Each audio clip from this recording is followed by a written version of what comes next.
Hi Sarah, we are Group 3. Firstly, I will make an introduction about our presentation. Founded in 2015, Afterpay offers an interest-free finance service which enables customers to buy now and pay later in 4 fortnightly repayments. As such, the organization provides personal loans to those who may not be able to get them and aids retailers in generating more sales. While competitive advantages refer to conditions that allow a company to produce a good or service of equal value at a lower price or in a more desirable fashion.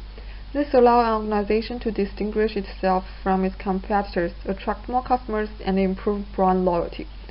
Establishing such an advantage is one of the most important goals of any company.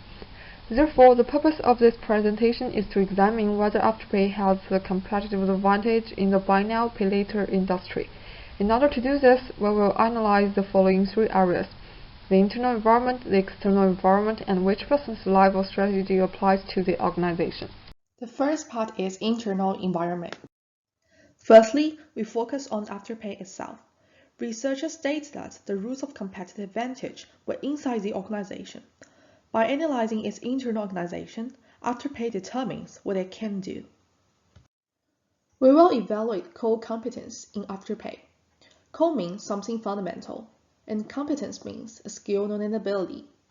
While in a business concept, a core competence is something unique that a firm has or can do strategically well, which enable it to compete effectively and become the firm's competitive advantage. The resource-based view sees capability and resources as the heart of company's competitive position. Because capabilities are the foundation of core competence, and they play a role in combining individual intangible and tangible resources and complete the organizational tasks, some of which become core competence and hopefully competitive advantage. We will use a tool consisting of 4 specific criteria to consider the core competence. So whether they help a firm neutralize threats or exploit opportunities, whether they are possessed by others, whether they are costly to imitate because of the history, social complexity, or ambiguous causes, or whether they have any strategic equivalence. We regard Afterpay has the following capabilities. In terms of its working capital management, it has the ability to maintain a proper level of assets, because it neutralizes threats of poor capital flow, and has a valuable partner with touch code others do not. However, it's not rare because many companies can successfully manage their working capital as well. In terms of the management information system, Afterpay has the ability to control and analyze data to conduct end customer fraud and repayment capability assessments in real time. It is valuable, rare, and costly to imitate. However, it's not non-substitutable because competitors can easily outsource. Similar to the security management, even if it has the ability to maintain the highest level of transaction security under the PCI DSS standard, however, competitors can easily outsource as well. In terms of the research and development, it has the ability of innovative technology. It is valuable because it provides a special service that exploits opportunities. However, some competitors offer a similar service, for example, ZipPay, and there are other payment methods, for example, credit card, cash, so idea for the service is clear. Overall, although Afterpay has plenty of capability that are relatively unique, they do not meet all the criteria, so they cannot lead to a competitive advantage over its rivals. We will now discuss Afterpay's external environment. Operating in the financial services sector, Afterpay competes in the buy now, pay later industry, in which firms provide interest-free personal loans to consumers. In 2019, 2 million Australians used BNPL products, more than double that of the year prior. Analysts predict the industry to be worth 17% of the global commerce market by 2023, representing an annual growth of 32%. Given the fast growth rate and increasing adoption, it is clear that the industry has entered into the growth stage of its life cycle. In order to determine the attractiveness of the industry, we apply Porter's 5 competitive forces model, which considers key forces that shape the competitive nature of an industry. The first force is the threat of new entrants. Although firms face less regulation than traditional lenders, the industry is still subject to a very high level. Firms are regulated by multiple authorities whose frameworks constantly evolve, creating new barriers to entry, decreasing the threat of new entrants.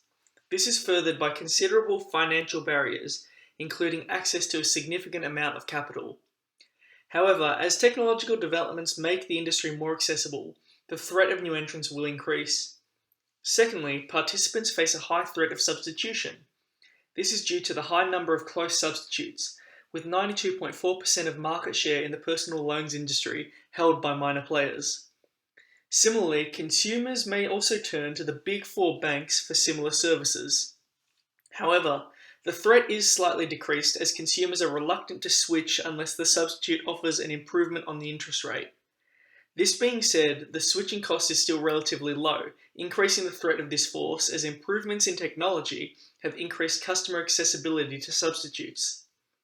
The third force, buyer power, can be considered high due to the small number of buyers in the industry. In fact, Australians are reducing their exposure to non-traditional forms of lending as they worry about high debt levels.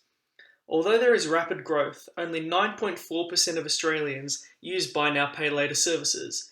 Therefore, competitors still rely heavily on a small group of buyers. Additionally, the largely standardized nature of industry products pits competitors against one another, increasing buyer power. Supplier power is quite weak due to competitors' high dependence on the BNPL industry for revenue.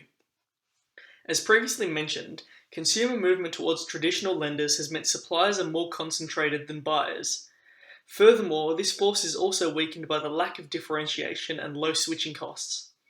Finally, competitive rivalry.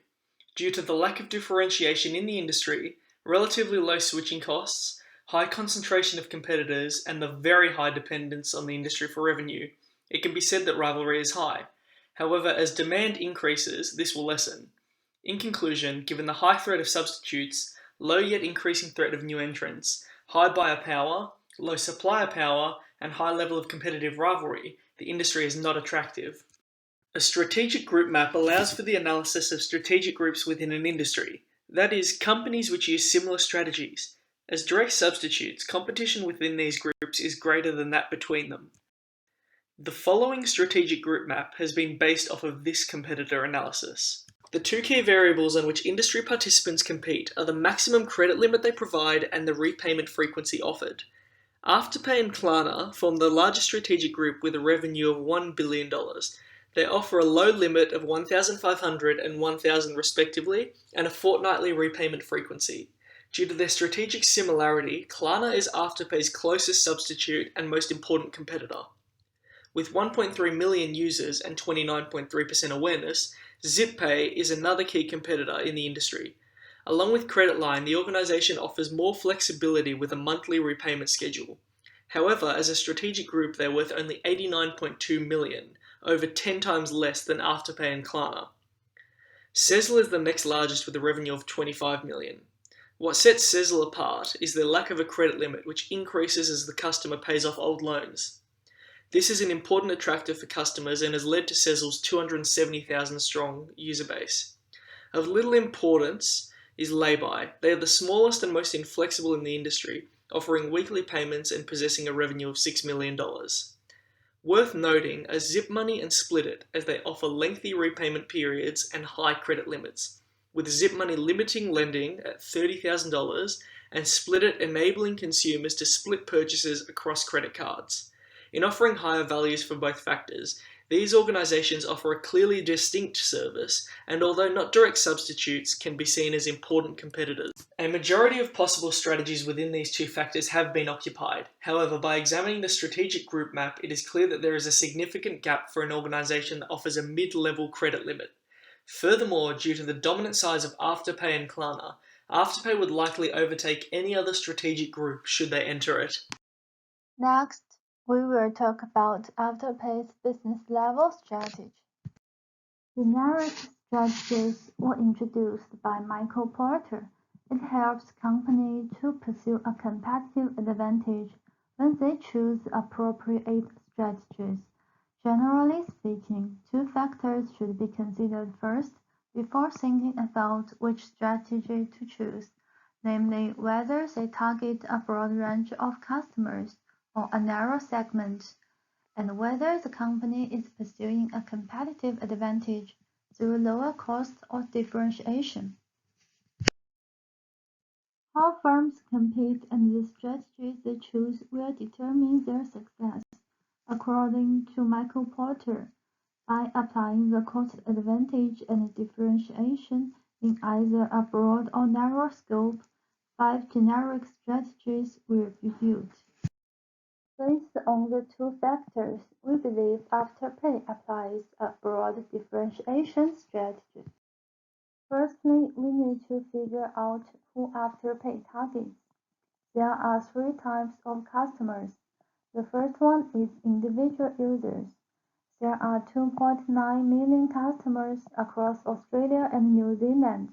It is a leading database in the buy now pay later market. The second is a retailer, including online and in-store. They pay Afterpay to attract more customers and gain more sales. Merchant fees takes up around 80% of the total revenue, so that's really important. The third one is small medium enterprises. They pay for the service of Afterpay and also invest in Afterpay, like David Jones and Meyer. Therefore, we can say Afterpay targets at a broad cross-section of customers. In terms of gaining a competitive advantage, we think Afterpay applies differentiation rather than lower cost. First, it focuses on innovation and addressing customers' concerns and changing needs. After studying their interests and current trends, Afterpay partnered with healthcare and travel industries. In less than 10 months, more than 1,100 dental and optical practices in Australia are now offering Afterpay. And Afterpay is also trying to provide service in pharmacy. We both know healthcare is a growing segment in Australia. Secondly, they incorporate product attributes to help it stand out among other competitors. In order to do this, they differentiate themselves by offering a different credit limit and payment frequency, which brings convenience to the customer and makes the payment more manageable. In conclusion, given their broad target market and the use of differentiation to gain a competitive advantage, Afterpay utilizes Porter's broad differentiation strategy. To sum up, after considering all Afterpay's internal and external environment and their business strategy, we believe that Afterpay does not have a competitive advantage. There are factors which are particularly relevant to its differentiation strategy, suggesting that they could have a competitive advantage. Firstly, there are rapid changes in technology and product features, like different kinds of paying systems, which favors differentiation. Secondly, Afterpay has also partnered with industries competitors haven't, such as the healthcare and travel industries.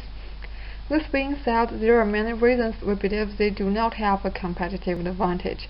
First of all, none of their capabilities meet all the criteria and as such do not lead to a competitive advantage. Furthermore, its competitors follow very similar differentiation approaches by altering credit limit and repayment frequency.